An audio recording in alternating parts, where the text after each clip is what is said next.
Good afternoon. Here is the national news from BGI TV Current. I am Morire Rabila Lawal. First are the major headlines. The presidency says the high inflation in the country is a worldwide problem. FG warns resident doctors against planned strike.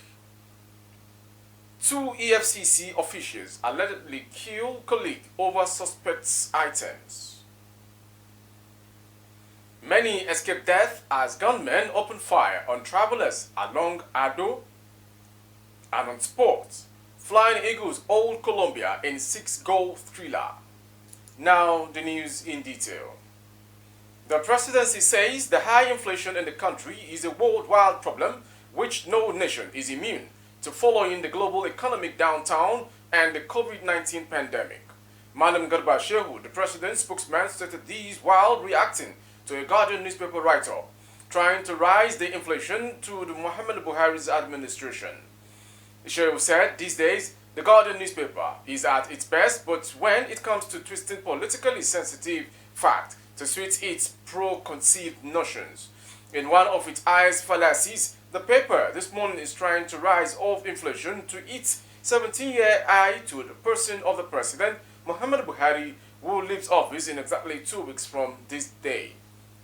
Anybody who promotes this kind of thinking is telling the whole world that they either don't know what is happening all over the world or they are not paying attention to the facts. The presidential aide explained that inflation was boosted everywhere by the COVID-19 lockdowns with severe impact on national economies due to the dislocation of manufacturing and supply chains. According to him, this is what led to the rise in prices of those goods reaching the market. The government, unless it chooses to disregard the principles of free trade, has a limited maneuverability in this regard, he said. Shehu further observed that France, which enjoyed a stable average inflationary regime of 4.1% from 1960 to 2022, is today reporting price increases of up to 1,080.36%. To the next story. The federal government has warned members of the National Association of Resident Doctors (NARD) to shelve their planned 5-day warning strike. Senator Chris Ngige, Minister of Labour and Employment, gave this warning on Tuesday in Abuja shortly after receiving a letter of notification from the NARD executive on the planned strike. Ngige said this in a statement signed by Mr. Olajide Oshudun, Director of Press and Public Relations in the ministry, describing the planned strike as illegal. The impending industrial action is billed to begin by midnight of May 16th. Ngige, who was reacting to the letter delivered to his office at about 5 p.m. same day, said he contacted the Minister of Health, who informed him that a meeting had been scheduled with the resident doctors on Wednesday today. He therefore advised the doctors to avail themselves of the opportunity for social dialogue with this employer and their employer, I beg your pardon, rather than embark on a warning strike, which is unknown to the law. According to him, I will advise them to attend a meeting with the Minister of Health tomorrow. I will also advise them very strongly not to go on a 5-day warning strike. But their employer has another right under Section 43 of the Trade Dispute Act to withhold their pay for those 5 days. So if the NARD has strike fund to pay their members for 5 days, no problem.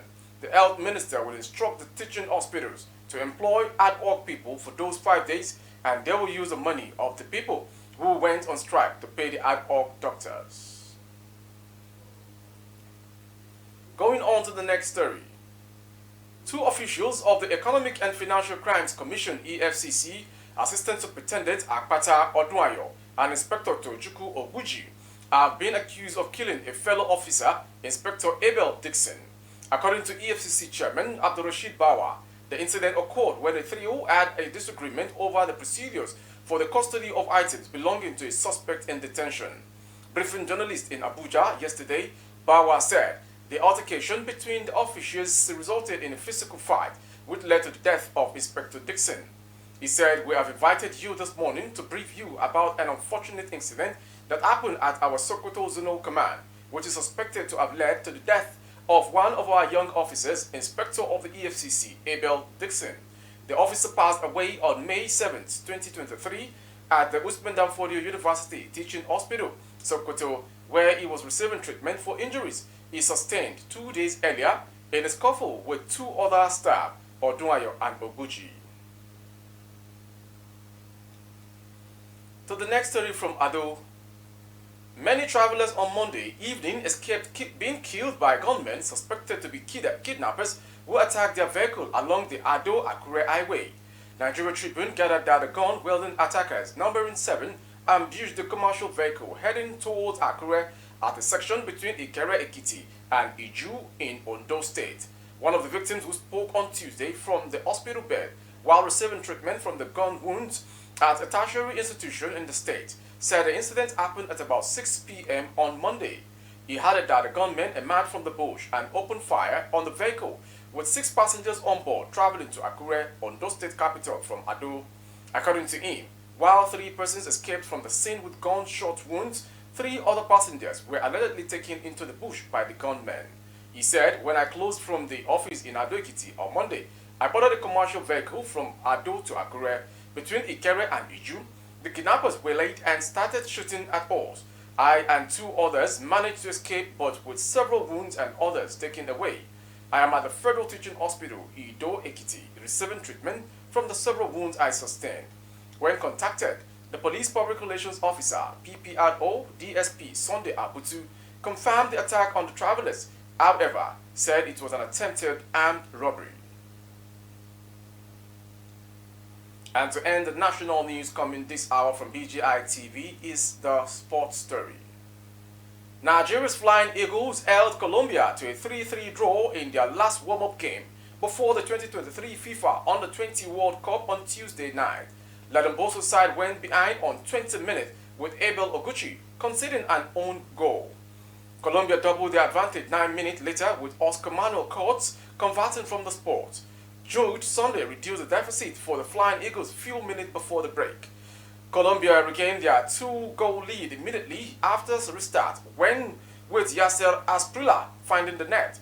The Flying Eagles fought back with Mohamed Badji reducing the deficit on the 65th minute. Umaru Ume equalized for Nigeria 12 minutes from time. The West Africans will now fly to Mendoza, where they will tackle Dominican Republic and Italy in their opening 2 games in the competition. 5-time winners Brazil are other team in the group with the Flying Eagles of Nigeria. With the sports story, we end the national news this hour. Before we go, some major headlines. The presidency say the high inflation in the country is a worldwide problem. FG warns resident doctors against planned strike. We also brought to you 2 EFCC officials allegedly kill colleague over suspect items. Many escaped death as gunmen opened fire on travelers along Ado-Akure Road. And on sport, Flying Eagles hold Colombia in a 6-goal thriller friendly. For more updates on our YouTube handle, the handle is BGI TV Current. Kindly subscribe and click on the notification bell, select option all to access our broadcast. On Facebook, Bagede Imo with Alawi Adebayo. Please like and follow the page. For advertisement of your goods and services, coverage of events and functions, please dial the phone number streaming on your screen for advert placements only. Thank you for watching. I am Morire Rabila Lawal. Good afternoon.